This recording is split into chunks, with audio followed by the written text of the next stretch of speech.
Hey, good morning. Scott Luton and Mary Kate Soliva with you here on Veteran Voices. Welcome to today's show. Mary Kate, how are you doing? I'm great, Scott. It's so great to see you again. You as well. You and your fellow military service members and your panelists and V2I volunteer leaders created quite a stir when you joined us for the live stream several months back. So it's great to have you here, kind of on the other side of the table as a special co-host. So thanks for your time here today. Absolutely. I'm super excited. Thank you. Well, even more important than you being a co-host, I appreciate how you facilitated this podcast discussion where we've got a couple of academic leaders that are part of a highly innovative, trailblazing initiative that they really created. So stand by for what's going to be an intriguing and informative conversation. Mary Kate, thanks for making that happen. Absolutely. I'm super excited to hear from both of our guests today. We are too. So, hey, quick programming note before we get started. This program is part of our Supply Chain Now family of programming. You can find Veteran Voices wherever you get your podcast from. Be sure to subscribe so you don't miss a single thing. And of course, we conduct it in partnership with our great friends over at Vets2Industry. You might have, I said V2I earlier. We all love our acronyms, but Vets2Industry is a nonprofit doing big things for the veteran community. And you can learn more at vets2industry.org. Okay. Mary Kate, we're ready to introduce our two special guests. Yes. Take it away, Scott. Okay, let's do it. All right. So we have with us today, I want to bring in our two featured guests, Dr. Karen Hannell, chair of the Department of Interdisciplinary Studies at St. Leo University. Karen, how you doing? I'm doing great. It's great to be here. You as well. We've been doing our homework. Really looking forward to you sharing some aspects of your journey. And of course, it's big news here. And with Dr. Hannell, we have her colleague, Dr. Luke McLeese, Director of Military Affairs and Services and co-creator of the Veteran Studies major at St. Leo University. Hey, Luke, how you doing? And Scott, thanks for having us so much. I appreciate it. Absolutely. Well, we're excited. As Mary Kate said, we're super excited. That means even big. That's a world record-breaking level of excitement here at Veteran Voices, and really appreciate the initiative we're going to be talking about here momentarily. But hey, before we get there, let's get to know our panel a little better, including Mary Kate and Karen and Luke. And Karen, I want to start with you. So tell us just a little bit about yourself, including, of course, where you're from. Well, I'm actually not from very many places. I mean, not one place. My dad was a minister, so I moved around all over, mostly the South, but I've been living here in Dade City, which is just north of the campus, the main campus here in St. Leo, for the last 5 years or so. So I've been an instructor for 27 years. Wow. Yeah, I know. But it's been great. And the last 15 have been here at St. Leo. So as you said, I'm the chair of the Department of Interdisciplinary Studies. Let me see, a few other things. My area of expertise is the sort of nexus of conflict and creativity. The nexus of conflict and creativity. Yeah. So I'm always interested in looking at literature and art and that sort of thing that's produced during times of war. Wow, man, we could have a whole podcast series on I think so. some of your specialties there, couldn't we, Mary Kate? One quick follow-up question. So 27 years in the academic industry and mentoring, powering, encouraging, uplifting, of course, informing and educating. What's been your favorite part? One, if you had to pick one, what's been your favorite part about your time instructing and teaching and being a professor? When I get to work with other folks, whether it's students, helping them figure out what they want to do with their life, if they're traditional students, or if they come to us as non-traditional students, maybe they've served in the military and then they're coming back to school, helping them figure out what they want to do with all these skills that they've accumulated, working with my fellow faculty members to create innovative programs and interesting classes. I just like working with creative people that are excited to do what they're doing. Love it. Probably a different, something different every single day. Working with a wide variety of folks that seems like to me, you're learning from them maybe as often as they're learning from you, perhaps. I think that's such a great way, Scott. Great answer, especially for someone that's starting up the veteran studies major, because one of the biggest things they say veterans miss is the camaraderie. So that aspect of really reaching back and helping those coming behind us, but that sense of like we are that second family. So really people, it's all about helping people. Well said, Mary Kate. And I bet you've got, before we switch over to Luke, I can only imagine being the daughter of a minister, some stories that you've got there. I was thinking the same thing, Scott. We'll save that for the second podcast, but thanks so much for your time here today, Dr. Hannell. Okay, so your colleague, Dr. McLeese, Luke McLeese. Luke, tell us about yourself. Yes, sir. So like Karen, I moved around a lot at a young age. I was born in the Midwest, but kind of moved northeast and then further down south. I enlisted in the United States Marine Corps, the finest fighting force on the face of the earth, I believe. And no, it's not, I believe, it's fact. Although we got Air Force and Army on the call too here. Watch out, watch out. After that, got my education, went into secondary education where I taught world languages, and then into higher education where I taught how to teach world languages and a veteran studies program that had just been created at Eastern Kentucky University. And now my current role is the Director of Military Affairs and Services here at St. Leo University. Love it. And I'll tell you, not only all of that role at St. Leo, but creating and innovating the educational space in the veterans industry, so to speak. So more on that in just a second. But Luke, I got to ask you, of all the places, sounds like you've got something in common with Karen. Y'all lived in a bunch of different places. What was one of your favorite places that you lived during your upbringing? Without a doubt, it was Richmond, Virginia. My mother was a history teacher, and just the proximity to, and growing up, I was kind of obsessed when she would read to me stories about the Revolutionary War. So being able to go to Jamestown and Yorktown, but then also all the Civil War sites, going out west to Monticello, it was huge. It was a part of my life that I reflect on often. Love that. And I bet that reflects in what you do today. I bet we're all students of history, whether you like it or not. And I agree with you. I think, studying those older conflicts and wars and the various leadership lessons learned, including mistakes. I mean, it's really fascinating. So, but Luke, thanks so much for your time here today. Looking forward to diving deeper into your journey. And one final, Mary Kate, some folks may not have caught your earlier appearance here on Veteran Voices on the live stream and the replay. In a nutshell, tell us about yourself.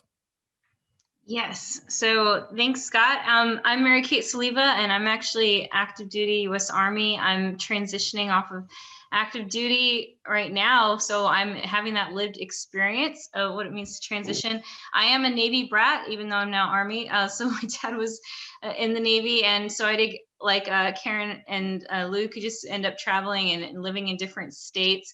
But ironically, actually for U.S. time, today's Liberation Day, Guam, and Guam is where my family hails from. So, yeah, but I'm actually going to stay East Coast, and I'm really fortunate that I'm starting school, a Doctor of Criminal Justice program at St. Leo University coming up. So my tie-in with Karen and Luke. So I'm really grateful to be on this panel with them today, or I should say co-hosting with you. Yes, that's right. Co-host. You've added some new merit badges, Mary Kate. Yes, I'm on the, and see, I have to say, go Army. Come on, Luke. This thing. Well, I tell you, we were had such a great time with you last time, and very thankful you could join us as a co-host and help create and facilitate this conversation today. So with that said, Mary Kate, where are we going next as part of our conversation today? Well, I definitely want to ask Luke if he could give us a brief overview of his military experience in the U.S. Marine Corps.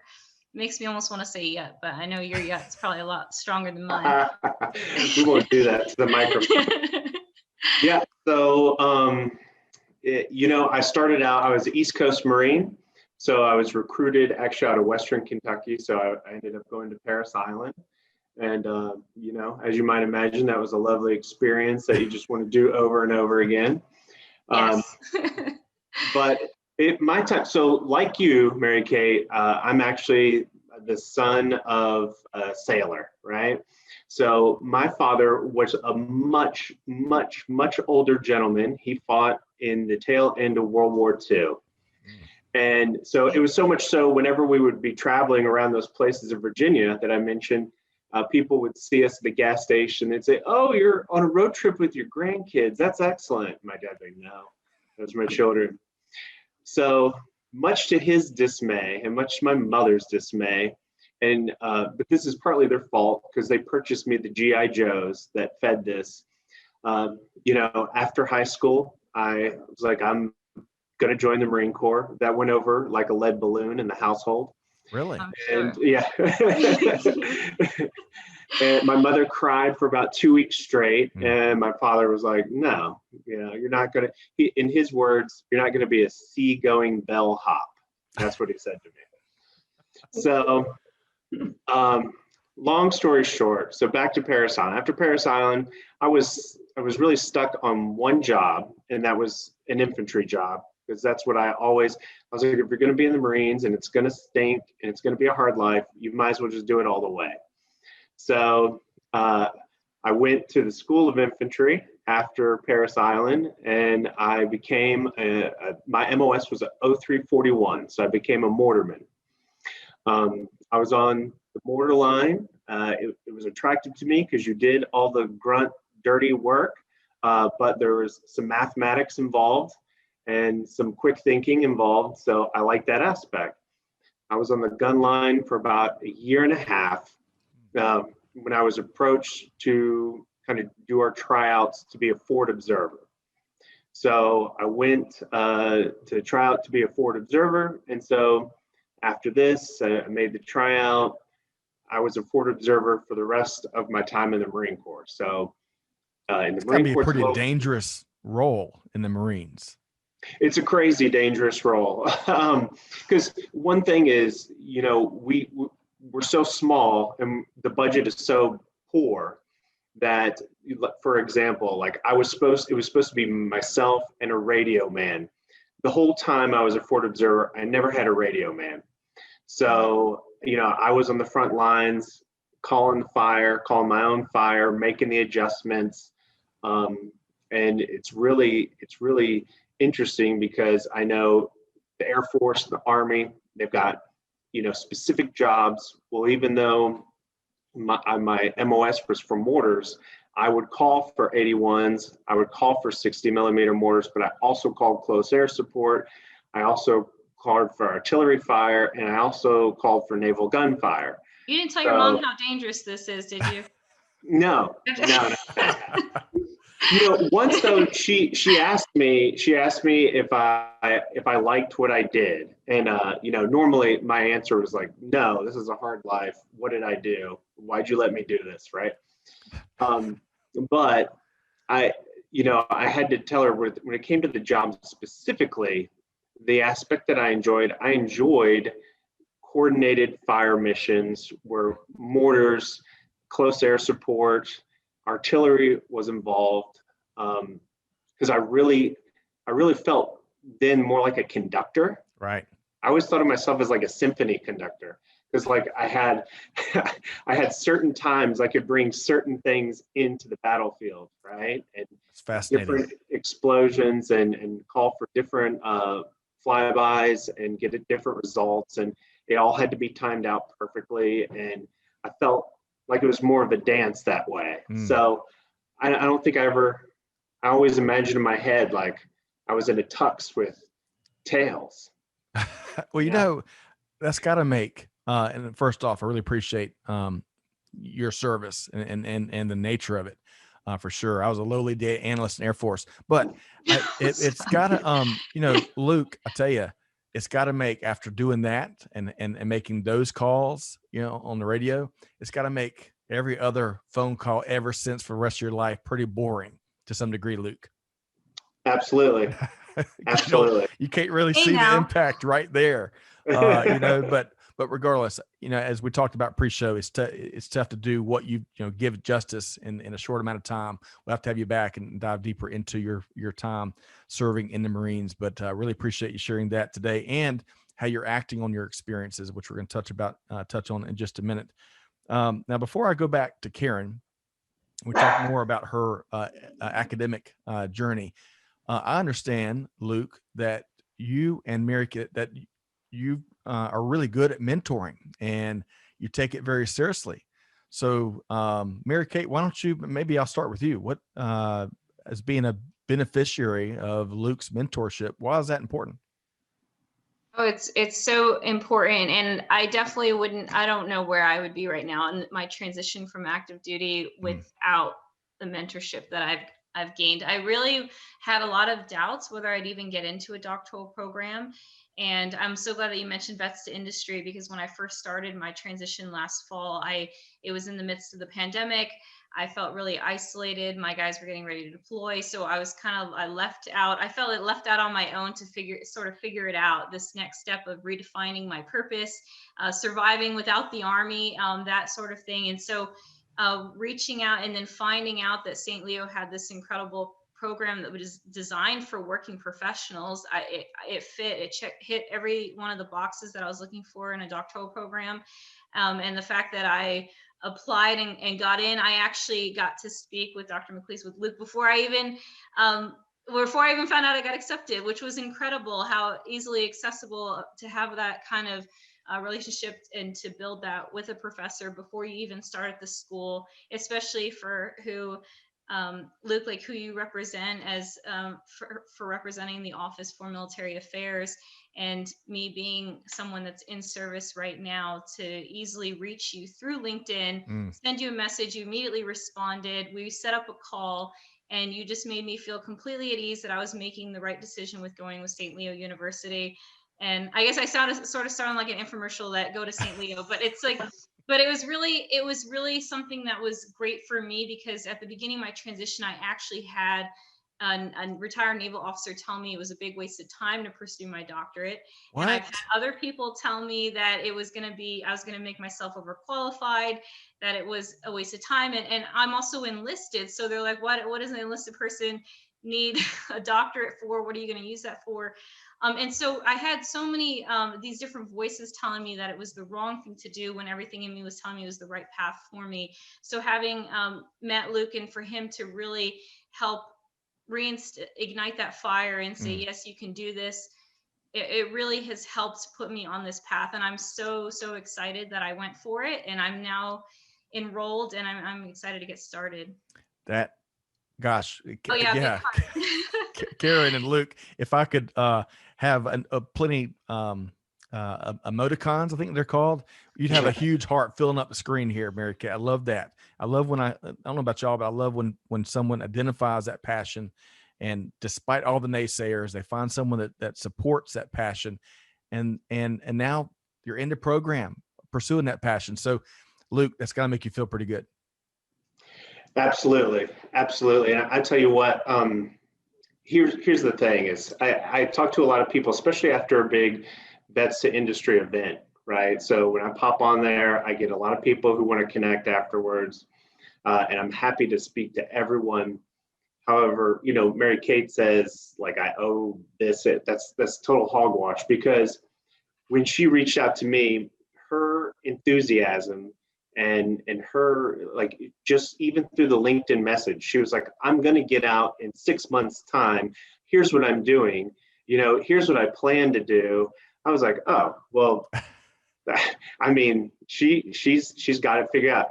That's who you want to help most of all, because you're doing the right steps, being proactive. And it's one of those things that when I talk to people like Mary Kate, and I talk to literally thousands in this position, it's like what she was doing is what I would tell someone else to do, to make the transition go right.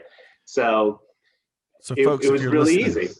Well, You bring up a great point, because it's about freedom of choice, and I still have, some folks have actually said, Mary Kate, you still have that active duty mindset. I'm like waiting for my non-commissioned officer, my commander, to like tell me which way to go. But it's like we really do have that freedom of choice, and sometimes it takes that one mentor, that one person to believe that you're capable, to tell you, yes, you can do it, when so many other people are telling you you're making a big mistake, you should just re-enlist, you should just stay in. right. Yeah, absolutely. So it definitely was a huge help to hear that Love I it. could do it. All right. So folks, if you're keeping up count at home, hey, don't listen to the naysayers, number one. Number two, find a good mentor. Number three, sometimes get a second and maybe even a third opinion. And certainly number four, chase your passions, whatever they are. So, okay. So, Karen, Dr. Hannell, you were nodding your head a lot as through this last segment here.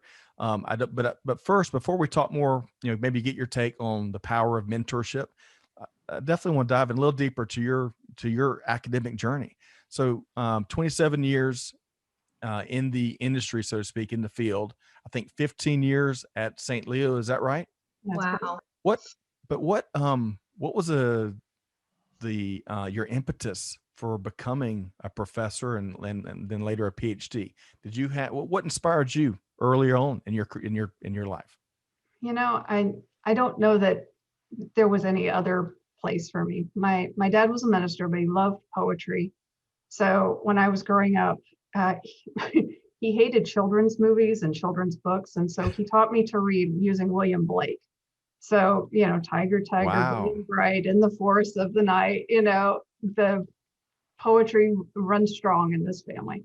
So there was him, and my mother was a geography teacher.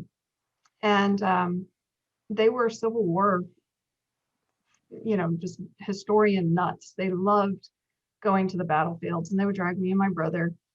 And they made it so much fun that it wasn't dragging us. They encouraged us to feel enthusiastic.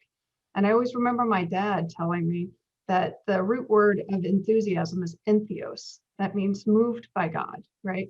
And so when you see like Mary Kate's enthusiasm, you want to be around that. I mean, it sets our souls on fire too, right? To be around these folks that have this big dream. So, they made it fun to go to these places. And I remember one place we went to Andersonville. If you've never been, it's worth going. It was hot, it was summertime, and my brother and I were able to scrabble down into some of the holes, that the POWs had dug, and it was so hot. And then they had the spring that was right in the prison there, and we were able to drink from it too, and it was so cold. And even as a child, it just, this vision of what it must have been like to be there, it was in my mind. And other places, I didn't go to this one, but my dad was telling me about it. He had seen a gravestone that a father had erected for his son who had died in the Civil War. And he had his name there, and he said, buried with the tears of his father. And I thought, wow, that's just the best poetry I've ever heard. And it's on a gravestone. And it's just by people, it's not by William Shakespeare and all of this. It's by actual people having lived experiences. And so it just kind of seemed like the writing was on the wall. I didn't know it at the time, but I had a lot of really great professors. My dad, of course, was always there, just sort of encouraging me to go on this path. He was a Navyman, by the way. How weird is that? How about that? I know, we've got that all in common, right? My husband is a 21-year vet of the Marine Corps. So wow. Okay. Yeah. So we've got it all, as a lot of American families do. We've got a lot of people that serve. Kindred spirits for sure. Well, A lot of and patriots. clearly, I don't know about you, Luke and Mary Kate, but tons of passion that just in the last few minutes to hear from Karen. So it was certainly a calling. And 27 years later, I mean, it sounds like you're loving it as if it was your first year. Oh yeah, it gets better. That's the thing. It always just gets better. So, okay. So I am such the interview professional. Not exactly. I stole Mary Kate's question. It just dawned on me. But Mary Kate, the second half of that question, we want to know more about St. Leo University, right? Yes. So Absolutely. And I was so excited. That's why, Scott, when you said who should we invite? And I said, I already know exactly who I want to invite. That's true. That is true. And this is why. Made it happen just like that. But I know we're going to talk about this exciting new program for the bulk of the rest of our conversation, but let's make sure folks know about St. Leo. And Karen, do you want to fill folks in a little more about what St. Leo is? Sure. We're a private Catholic university. We offer 57, I believe, undergraduate and graduate level programs. We have about 18,000 students spread from our main campus and online and some of our centers. And we're located roughly, it's easiest to think of us as located between Tampa and Orlando. We're still in a very rural area, our main campus. But okay. Down in Florida, we just spent some time down in the St. Augustine area with family. Just a gorgeous, talk about history. Yeah, no kidding. Okay, well, so before we get into the program, Mary Kate, you're one of the newest students at St. Leo University. Anything that you want to add based on what Luke has shared, based on what Karen has shared, anything else you want to add before we talk more about the program, this trailblazing program itself? Well, I definitely would say for those that are listening in that are veterans or currently serving, to look at your opportunities for school. That is one of the greatest benefits of serving as well.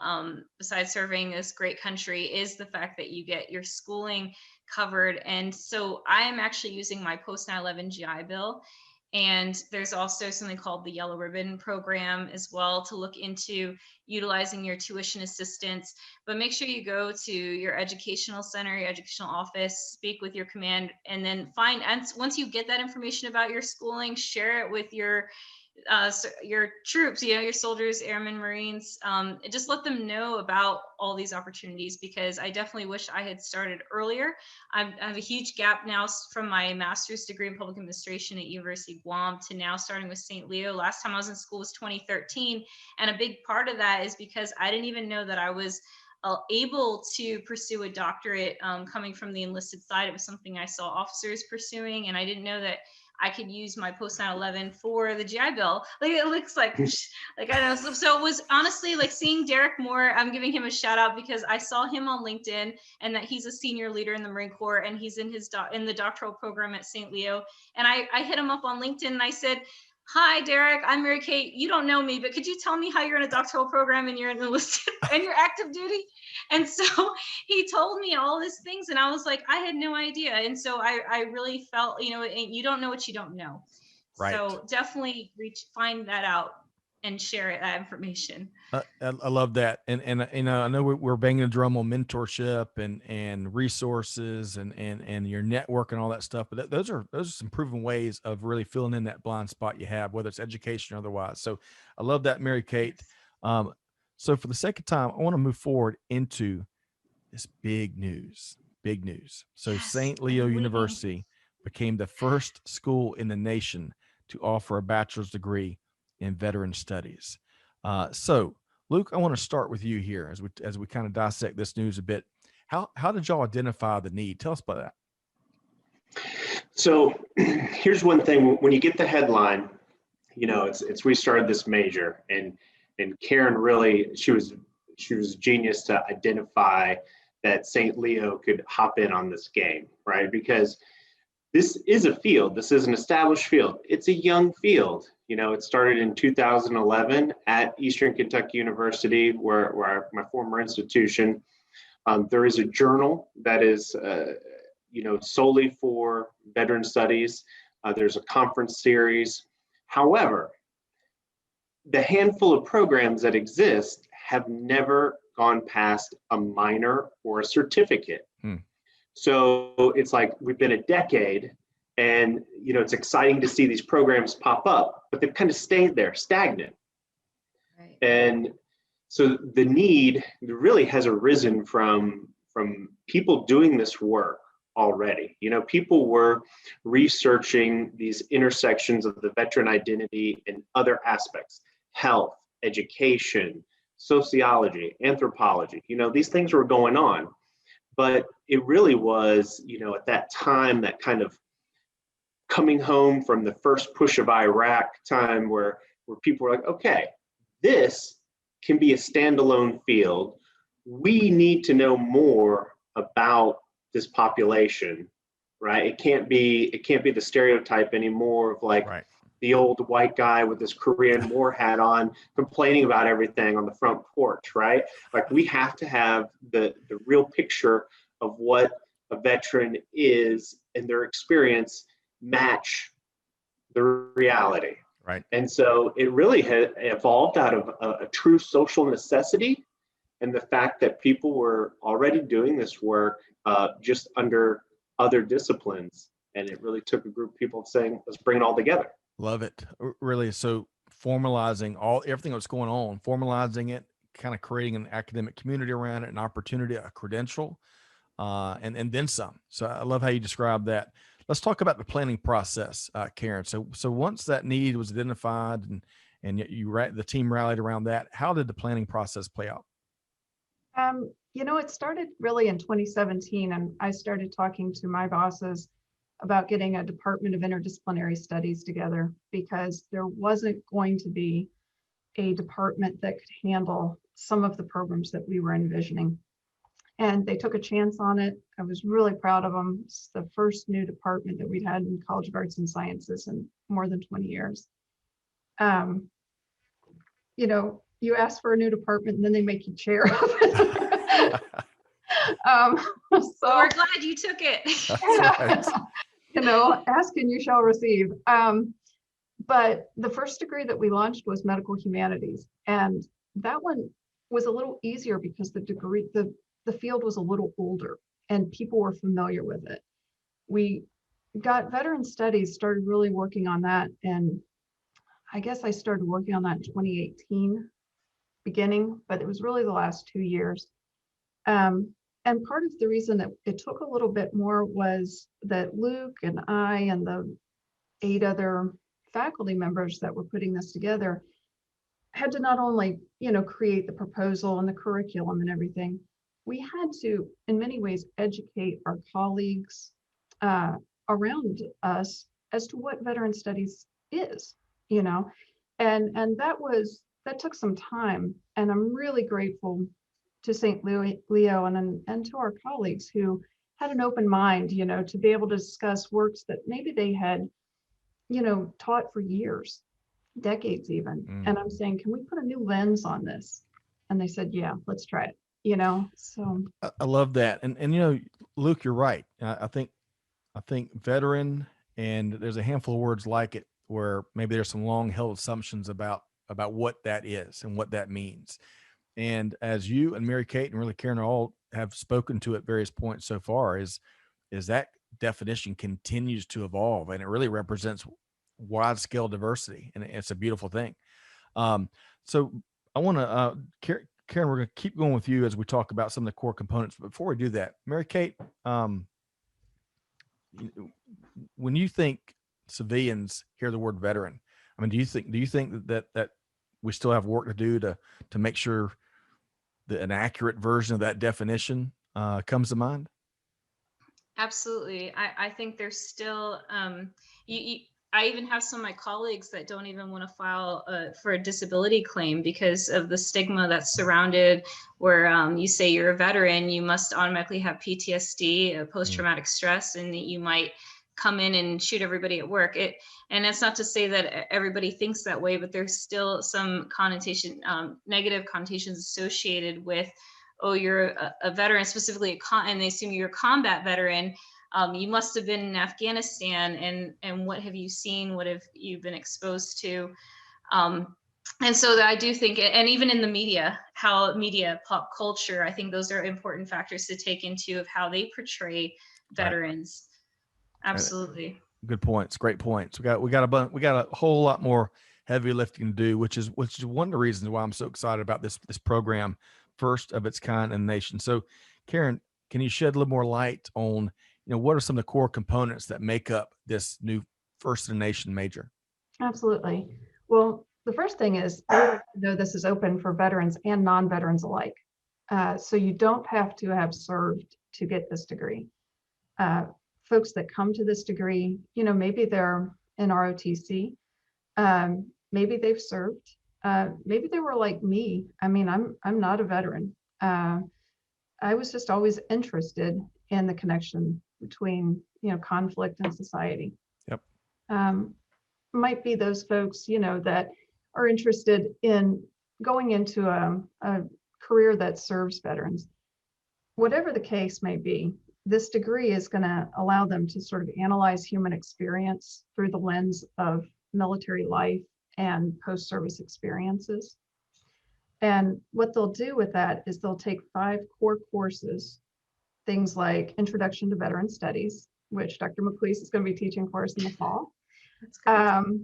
Legendary Warriors of the Ancient Medieval Worlds, selected topics so that we can be really topical if something comes up, Native American Warriors and Veterans, and then a senior seminar.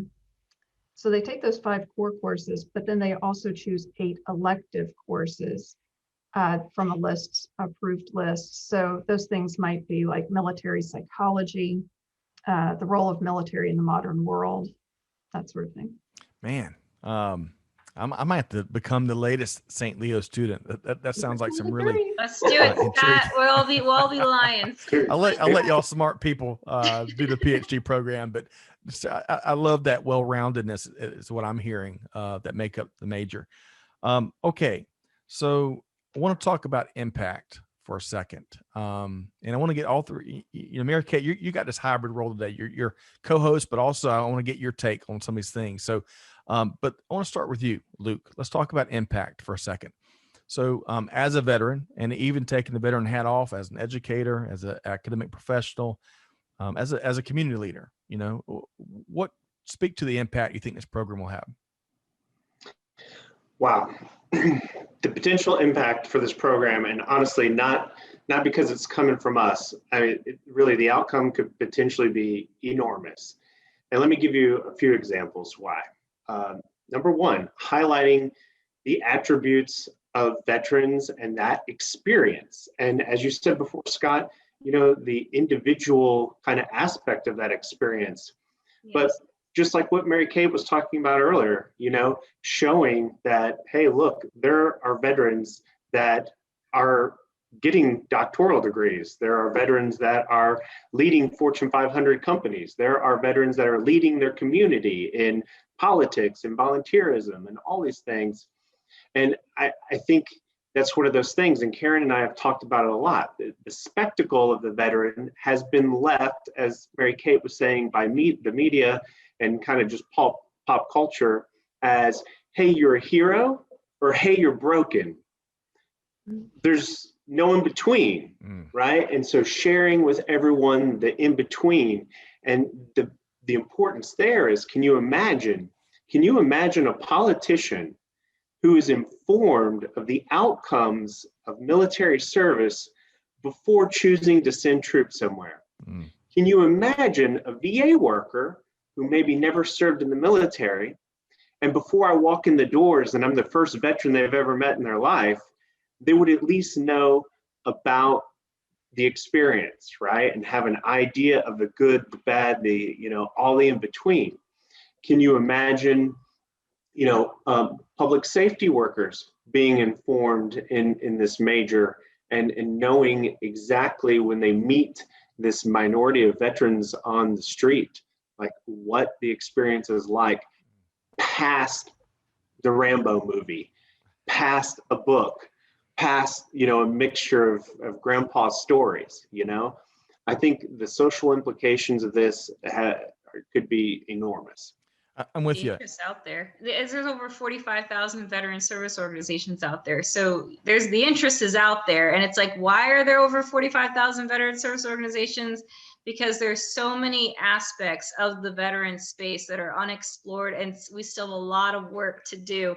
And I think having this degree program, like having the studies where you can actually have these students conducting research on a particular area, defending their research and getting it out published, can really help strengthen these veteran service organizations so they can assist more, you know, addressing veteran homelessness, addressing veteran suicide. We talk about health Luke, and I'm so glad you brought that up, because even like the burn pits is such like it seems like a new concept in for our political leaders, but it's something that our veterans are struggling with, and the aftermath of the things we're exposed to in the physical environment as part of their active service. Well said. Luke mentioned all the imagine this, imagine that, imagine that. Yeah, I imagine these 45,000 organizations and then some, because you've got those volunteer service organizations, but then you have all these organizations that hire veterans and or have veteran programs within. Right. A program like this could be a differentiator in terms of effectiveness, as you're speaking to, Mary Kate, just awareness. More informed leadership as part of these organizations and these departments and initiatives. So the impact, Luke, is going to be huge. But Karen, I want to get your take on the overall impact of this program. I think anytime you can crack open a stereotype, you're on the right track. And so you're going to, hopefully with this program here, and hopefully they will sweep, we'll end up with lots of universities with these. We'll get rid of that just really flattened identity where it lists the veteran as a powder keg or somehow broken.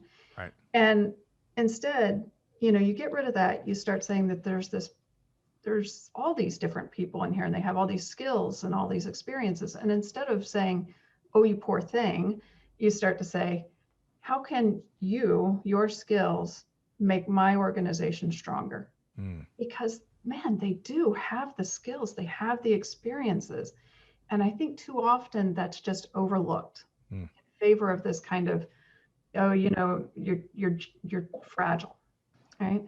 And then in terms of, just interest, since 2017, 363 dissertations have been written on veteran issues. So, good point. Yes. Yeah, it's out there, and this needed to happen. We needed a BA, and we really need an MA and a PhD out there. Love it. Hey. And we even have caregivers and military spouses that want to learn more.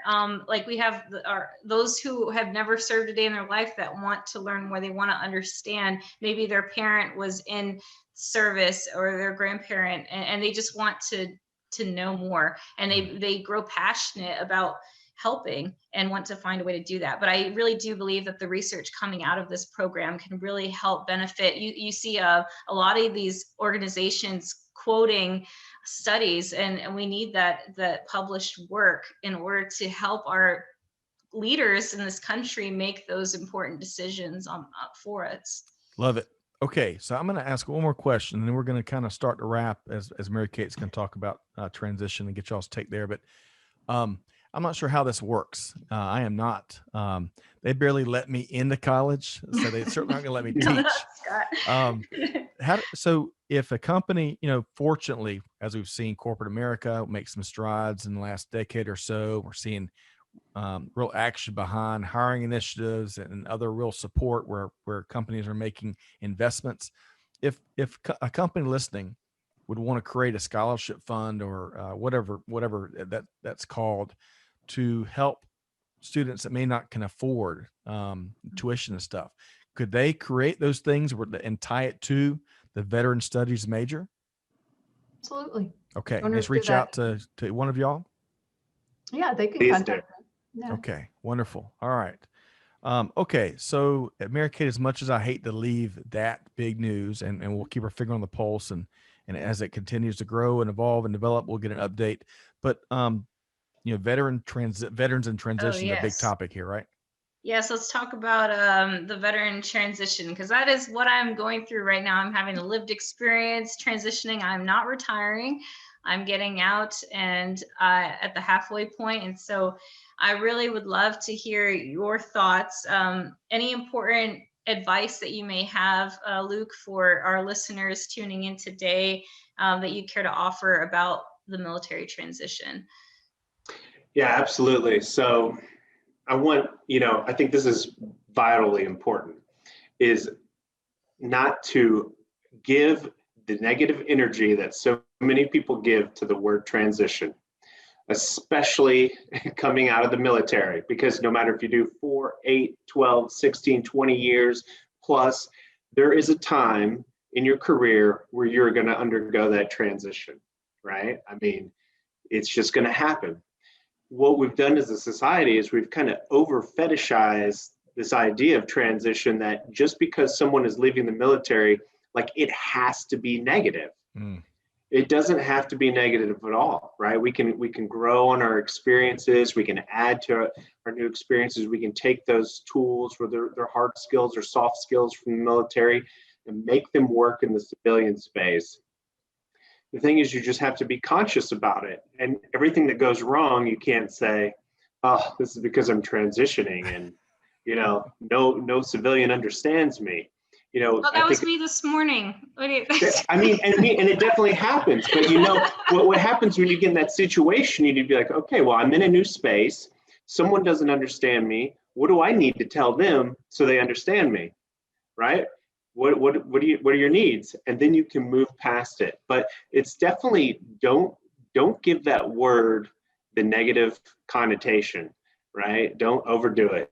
Or it will be a bad experience. You know, if you believe, if you allow your mind to wrap your head around that, it will be. And just like if you don't plan, if you don't plan and be proactive about it, chances are it could be much more challenging.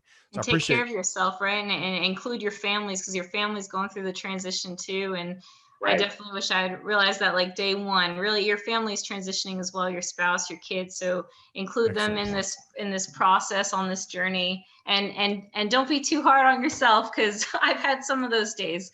But look at what's happening now. I met Scott through my transition. Karen, Luke, I met them in the midst of my transition. It's incredible. Hey, it's right there. It's the art of the possible, right? Yes. So Mary, I love that what you just shared there, Mary Kate. Karen, I want to get your take too. How would you advise veterans that are entering their very positive, successful transition phases? What would be some advice for you?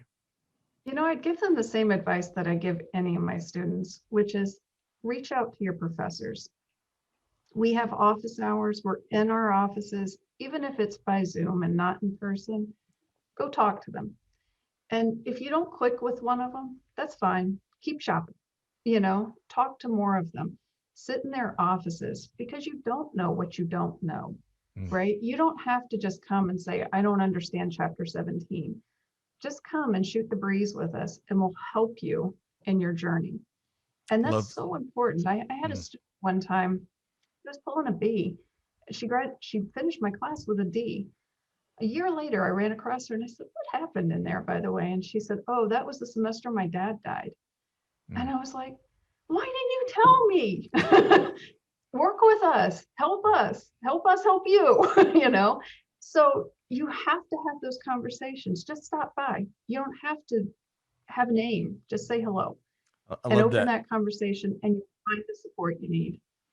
You got to be bold. And if you don't ask the question, you know the answer. And Mary Kate, you're kind of, as you shared yourself in the front end of today's conversation, you're kind of illustrating that, right? You had naysayers. You kind of had some mental assumptions or decisions that you made kind of based on some assumptions perhaps, but then you found, you connected with Luke, and it opened up that door, and it kind of filled in that blind spot of clearly, yes, you can pursue your passion. And can you imagine 10 years from now or 5 years from now, that's a powerful connection and conversation to have had, but what you go on to do and the difference you go on to make and how far you move that needle, all stemming to some degree to y'all's conversation. That's a wonderful story. Yeah, Scott, if you knew what the bonus right now was to re-enlist, you might look at me a little crazy too. But it really helped change the trajectory of my transition, and realize that, okay, I'm not retiring. I know it's, not that far to go, but I really do feel this other calling that I can do greater work on the outside. And so this is kind of like a great segue too, because I didn't even know about like the Student Veteran Association. So I was like, even talking about that with, if Luke can give like a brief thing about the SVA, but that was something that I wasn't familiar with that universities had. So Luke, I'm going to throw that one at you if you want to talk about that. Absolutely. So when I took over this office, we had a small SBA chapter, and we've grown it over the past almost 2 years. And it's just an excellent opportunity for student veterans to have leadership opportunities, for them to, if they're coming from different majors, to come together and have a little bit of that camaraderie and, same talk and all that stuff. So it's a good social outlet. It can lead to good physical outlets. We've had a group of people who do PT together. They're going and running and taking care of themselves through the pandemic.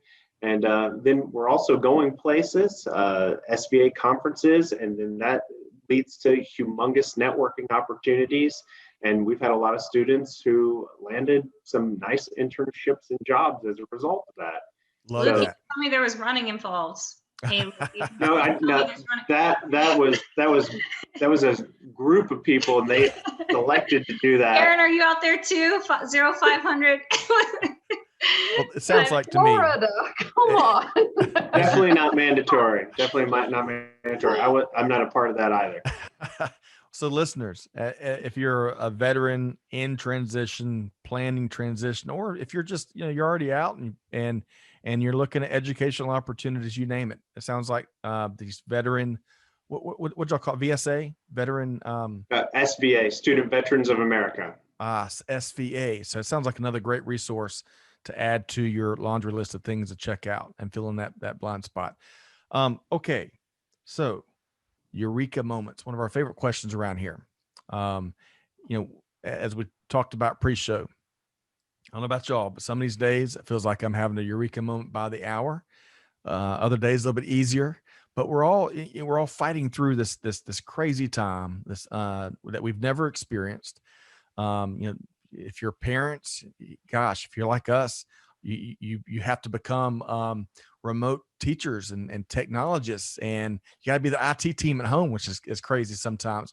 But you're all, we're all fighting through to get into this post-pandemic. But along the way, we're learning a ton of things. And one of the silver linings here is we're working towards a more resilient supply chain. Certainly, we're big supply chain nerds here. A more resilient society, hopefully a more resilient government, amongst other things. And that's some of the silver linings as part of this journey. But Eureka moments, I want to start with you, Karen.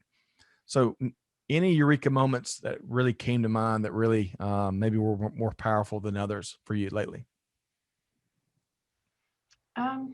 Several years ago, I was walking through an airport and I saw a university. I don't remember the name. It's an advertisement, and it said they were veteran friendly. My husband and I were walking at the same time. We just kind of went, veteran friendly. Like, what does that mean?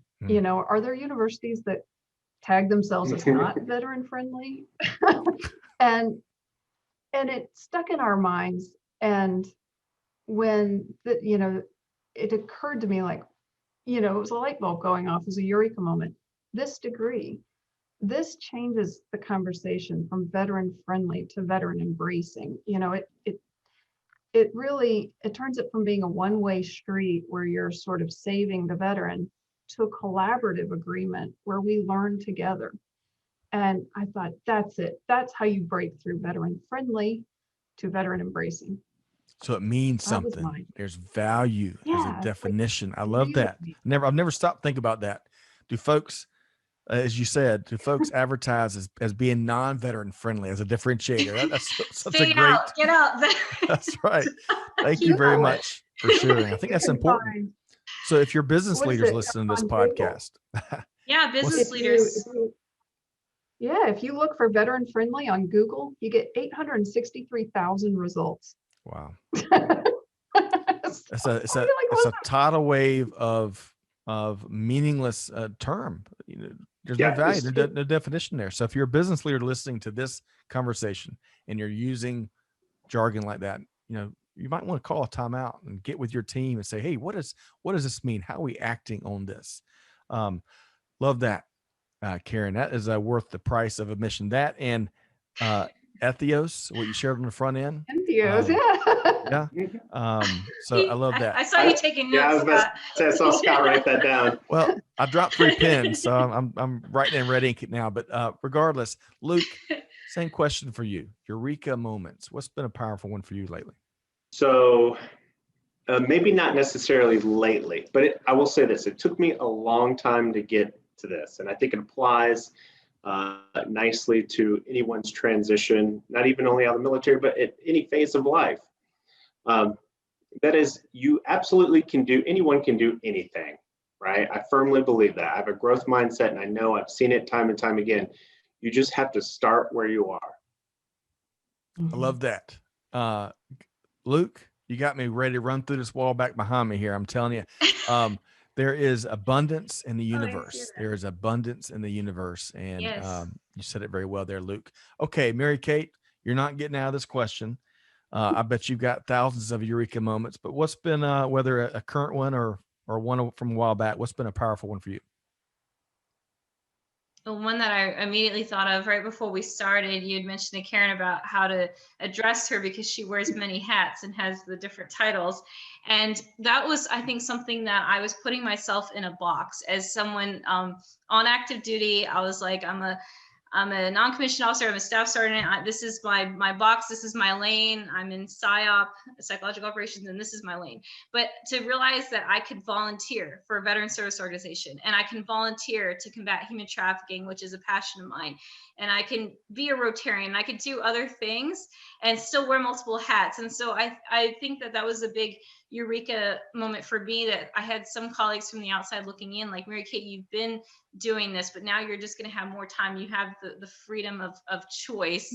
So we actually, I remember hearing one of my colleagues in my unit say one time that he's like, we really don't have our First Amendment right. You know, when you're in active duty, you know, you have to be very careful with what you say, and you really can't, and especially when you're in uniform, of what you can and cannot. There's things you can and cannot say, and so now that you're stepping out of that role, stepping out of uniform, and you do have that ability, as Luke said, to really chase after what you want to chase after, and despite the naysayers, because they will always be out there. But if anything, I'm trying to turn that into, let it fire you up and show them how it's done. There you go. I love it. You don't have to get any commander to sign off on anything you want to do once you get out of uniform. That's right. So you can sign me where I can go. I can leave state. There you go. That's right. Yeah, that's right. No AWOL, no leave. Folks, this is, I really appreciate all of y'all's time here today. I know we've run over a little bit here, but really appreciate that. Appreciate what you're doing. Most importantly, you're changing. You're no longer doing business as usual. You're changing the game. And that, you know, whether you're in supply chain or academia or just anywhere, any aspect of business, that is a really important thing that leaders have to embrace. And that's what the innovators do. So I really admire what you are doing. Let's make sure folks know how to connect with you in case they're interested in St. Leo or the program, or even Mary Kate, what you're doing. Let's start with Dr. Karen Hannell. So how can folks connect with you, Karen? You can reach me by email if you like. It's karen.hannell@stleo.edu. If you can't remember my name, I'm also at IDS@St. Leo. And we're on Twitter and LinkedIn and Facebook, all the rest. Wonderful. And then, you know, we're going to make it easy. We're going to include those links in the show notes, one click. And if you can't find anything you're looking for, of course, obligatory disclaimer, reach out to our team here at Supply Chain Now and Veteran Voices. Okay. So Dr. Luke McLeese, how can folks connect with you? Email as well, ernest.mcleese@stleo.edu, also military services @stleo.edu. Personal, LinkedIn, Dr. Ernest Luke McLeese Jr., and then Twitter, McLeese Luke, and I'm available through any of those. You can also do smoke signals if you have to. And clearly map and compass to Tampa.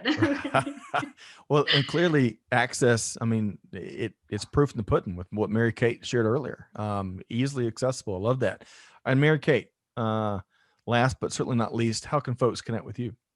LinkedIn, Mary Kate Soliva. And I will say, for those of you, I know a lot of us have clearances. I was terrified to even put my last name out there, but I have to say, be your genuine self. The more you put out there about yourself, people want to connect with you. And now when people see things regarding anti-human trafficking, they send it my way because I built my brand. So as a service member, don't be afraid to be your authentic, genuine self and step out of that. But Scott, I really wanted to throw it at you because I feel like I missed the mark in asking about your lessons learned of your transition. What do you got for me? What do you got for our listeners?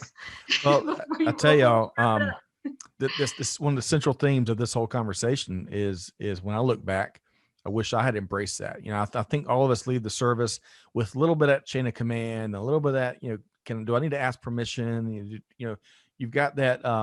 It's just this part of what is left over, you know, from wearing the uniform. And you know, once it dawns, or once you have that day, that epiphany, that eureka moment, that I can do whatever I want to do, right? That's why we're here.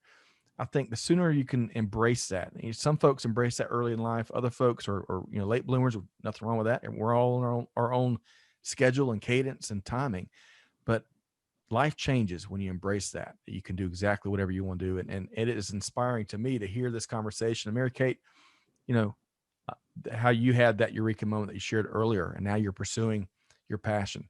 That is a huge lesson learned for me. So hopefully anyone listening to this, if you haven't already had that day of reckoning and empowering, and when that really dawns on you and you take control of your destiny, hopefully you have it soon. And if not, if you can't find it, reach out to this incredible panel here. Reach out to Karen or Luke or Mary Kate. So you're not alone. That's what I'm going to say. You are not alone in this space. Well said. Well said. So on that note, huge thanks to our panel here, Dr. Karen Hannell, Chair of Department of Interdisciplinary Studies at St. Leo University, and our colleague, Dr. Luke McLeese, Director of Military Affairs and Services, and also co-creator of the Veteran Studies major. And then, of course, my esteemed co-host, part guest today, but loved your take here today, Mary Kate Soliva. Best of luck as you pursue what's next for you and become Dr. Mary Kate Soliva down the road a little bit, right? That's right. So stay tuned. All right, folks, hopefully you enjoyed this conversation as much as I have. Really enjoyed the transparent, frank, and real conversation we've had. Tons of best practices. On behalf of our entire team here at Veteran Voices, hey, we're wishing you nothing but the best as you continue to work down your journey. Find us across social media. Make sure you find us and subscribe so you don't miss future conversations just like this one. But most importantly, if you're anything here today, do good, give forward, be the change that's needed. And on that note, we'll see you next time right here at Veteran Voices. Thanks, everybody.